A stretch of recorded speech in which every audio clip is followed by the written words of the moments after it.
Bonjour à tous et bienvenue sur la chaîne Millionnaire en crypto-monnaie pour notre journal hebdomadaire sur le monde de la crypto.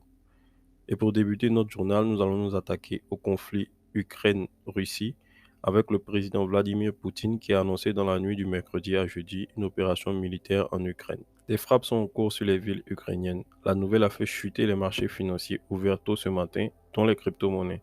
On a pu observer à partir du milieu de la nuit le cours du Bitcoin dégringoler.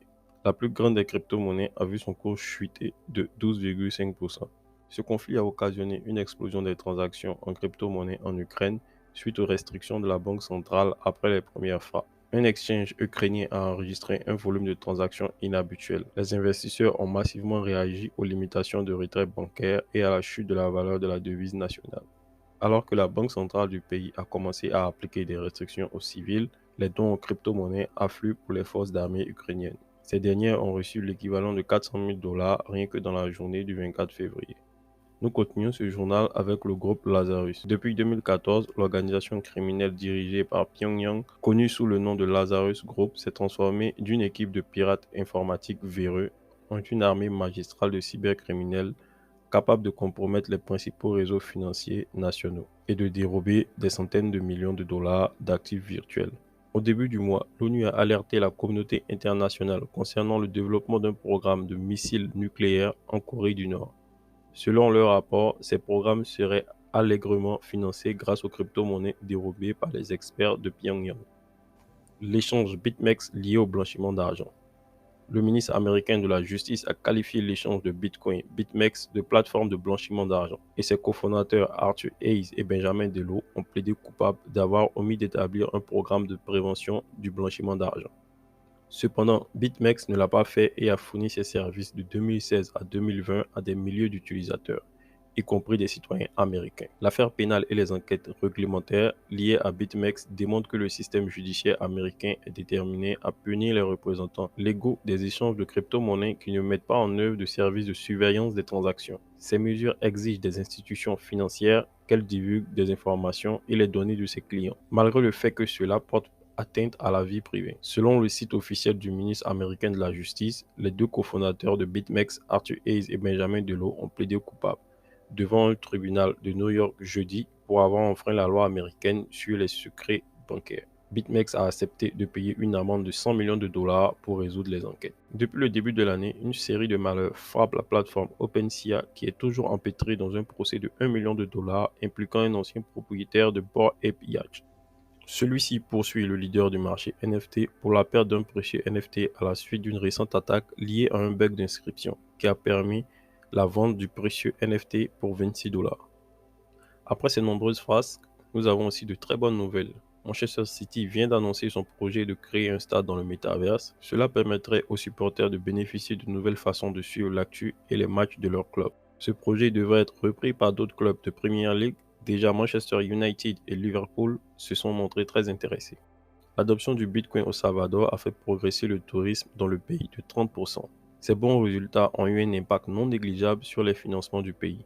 Depuis 2021, pour la première fois de son histoire, le Salvador a enregistré un PIB de deux chiffres de 10,3%. Le marché des crypto-monnaies est en plein essor et voit naître pas mal de nouveaux investisseurs. Nous avons désormais un nouveau participant et non des moindres qui est la bourse de New York. Elle prévoit de lancer une plateforme d'échange de crypto-monnaies et de tokens non fongibles, c'est-à-dire des NFT. Bien décidée à concurrencer les plateformes comme OpenSea et ArtTrade, la bourse de New York vient en effet de déposer une demande de brevet. Le dépôt révèle aussi l'intérêt de la bourse de New York pour le métaverse. L'équipe derrière The Rainbow Wallet, un portefeuille numérique dédié à la blockchain Ethereum, a annoncé avoir levé 18 millions de dollars lors de son round de financement de série A. Le tour de la table a été mené par les fonds d'investissement 776, lequel a été créé par Alexis Ohanian, le cofondateur de la plateforme Reddit. Ce nouvel apport devrait permettre à Rainbow Wallet d'étendre son offre. Un accord trisannuel de 150 millions de dollars vient d'être signé entre l'écurie quadruple championne du monde Red Bull Racing et la plateforme d'échange Bybit.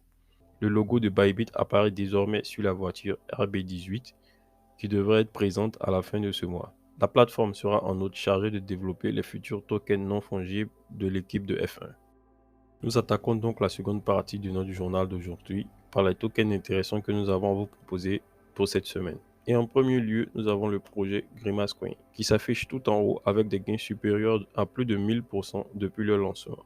Le projet Grimace Coin a été mis en lumière par Elon Musk, le PDG de la firme Tesla. Via un tweet, le milliardaire avait alors promis de manger un Happy Meal à la télévision si McDonald's venait accepter le Dogecoin comme moyen de paiement. La communication de la chaîne de fast-food s'est rapidement engouffrée dans la blague en acceptant le deal à la seule condition que Tesla accepte de son côté le Grimace Coin dans sa boutique. C'est ainsi que cette monnaie a vu son chiffre d'affaires augmenter exponentiellement et est devenu un sérieux rival pour les autres crypto-monnaies. La deuxième crypto-monnaie à notre affiche aujourd'hui est le token Cosmos. L'écosystème Cosmos gagne du terrain et est unique parmi les alternatives L1 de la couche Ethereum. Il est conçu comme une constellation de L1 interopérable de manière native. Cela signifie une mise à l'échelle horizontale où chaque DApp crée sa propre capacité et cela signifie que les actifs peuvent se déplacer entre les chaînes. En troisième position, nous avons le token Solana. En effet, la communauté a été de plus en plus optimiste en se basant sur l'annonce que le marché des jetons non fongibles de Solana Neon a commencé à vendre des NFT dans les distributeurs automatiques à New York. C'est une avancée notoire que tout le monde puisse acheter des NFT depuis un distributeur automatique, ce qui a fait grimper le prix actuel de Solana d'environ 14%. Un autre rival d'Ethereum a été répertorié, et celui-ci est le token AVAX d'Avalanche. La plateforme a reçu 25 millions de dollars d'investissement institutionnel la semaine dernière selon CoinShare, et cela a eu pour effet d'augmenter le prix d'Avalanche d'environ 20% la semaine dernière. Après les attaques contre l'Ukraine par la Russie, AVAX a reculé comme les autres crypto-monnaies, mais a vite rebondi avec une augmentation d'environ 17%. Et bien nous attaquons ce dernier volet de notre journal avec 4 projets très intéressants que nous allons vous proposer. Le premier est Atlas DEX. Atlas DEX est un DEX cross-chain construit sur la blockchain Solana, dans le but de principalement fournir aux utilisateurs une liquidité agrégée via une interface utilisateur unique et conviviale. Grâce aux transactions rapides et aux faibles frais de Solana, Atlas DEX est en mesure de fournir plusieurs fonctionnalités clés qui en font un choix attrayant pour les commerçants, en offrant la meilleure expérience utilisateur et les meilleurs prix possibles. Atlas DEX a vu sa levée de fonds initiale récolter plus de 6 millions de dollars, ce qui est une plus-value non négligeable pour le lancement du projet. Atlas DEX est un token ERC20 avec une liquidité de près de 250 millions d'ATS. Le second projet que nous avons à vous présenter aujourd'hui est la plateforme Bracken de tokenisation basée sur la blockchain qui permet de tokeniser des entreprises et des actifs, offrant aux investisseurs des opportunités de générer des revenus passifs. Avec son émission de jetons décentralisés, elle permet aux entreprises dans les différents secteurs de créer, d'émettre et de générer leur propre offre de jetons de sécurité.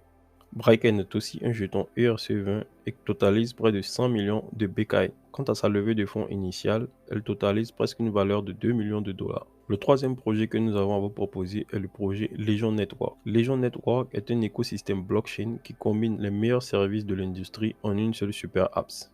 Nous pouvons dénoter plusieurs applications comme les NFT Marketplace, les Game Play to Earn, une plateforme éducative, du staking, mais aussi un wallet. Ce projet nous paraît intéressant car sa levée de fonds initiale est à peu près de 2 600 000 dollars avec 18% de la supply totale du token LGX. Le token LGX sera listé sur la blockchain Binance Smart Chain pour ses frais très bas. Nous avons aussi une mention spéciale pour le projet Apis qui fournit des analyses de données approfondies pour les actifs numériques sur toutes les chaînes de blocs publics. Apis est à la fois une solution de mise à l'échelle de la couche 1 et de la couche 2 de toutes les blockchains publiques. Elle vous permet de plonger dans vos propres données représentées à travers des graphiques et des interfaces personnalisées. Ce projet est à surveiller de très près car nous savons que les projets comme Apis qui permettent d'analyser et de donner des résultats sur les différentes blockchains publiques sont très prisés car ils permettent de décrypter les tendances pour faciliter votre prise de décision et vous garder en avant sur le marché. C'est ainsi que s'achève notre journal crypto de la semaine. J'espère qu'il vous aura été très utile et que vous aura fait découvrir pas mal de nouveaux projets intéressants. Laissez-nous quelques commentaires pour nous dire qu'est-ce que vous en avez pensé et à très bientôt pour un nouveau journal crypto de la semaine.